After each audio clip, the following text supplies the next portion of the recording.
Magandang umaga po sa ating lahat. Ano, nagsusulat naman ako sa mga notebook kong personal. Pero sa mga minutes na kuha niya sa organisasyon.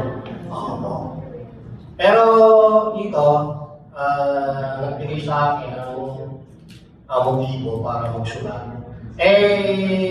Dahil ito, 26, last day na pasok ko. Kaya naghahanap na talaga ako ng ibang magpapwentuhan, ikabahagi, makapagbigay ng aral tingil sa buhay ng mga manggagawa. Kaya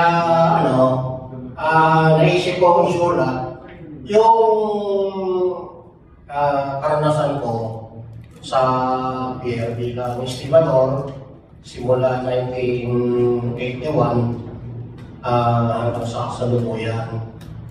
At yun nga, sana pagpasensyahan nyo tungkol sa putol kasi tawag nito. May kuwan pa ito may mga karugtong pa sana tingkil sa inaning tagumpay ng paglaban tingkil sa privatization o mobilization. Kasi yun ang pinupunto ko rito na ang buhay ng manggagawa sa North Harbor ay puno ng pakikibaka para sa kanyang dissenting trabaho, sahod trabaho, karapatan. So, kaya yung mga ibang detalye, siguro sa kuhan ko, sa kahinaan ko, sa computer, sa cellphone, iniisip ko na isend lahat. Hindi pa na na-isend. At saka hindi ko rin putol talaga siya. Kaya sa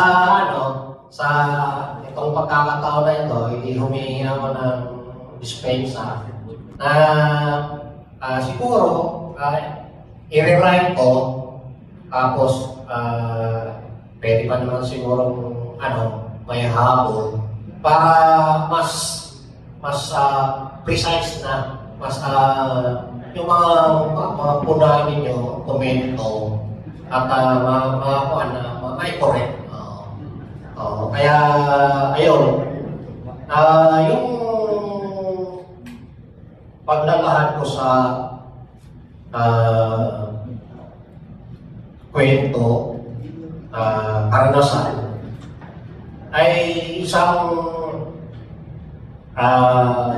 matapili ko ito dahil yun nga,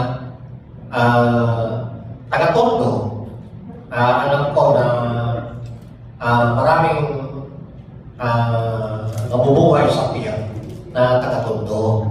So, nilahat ko yung mga karanasan dito sa langit ko na yung buhay nila sa PIER.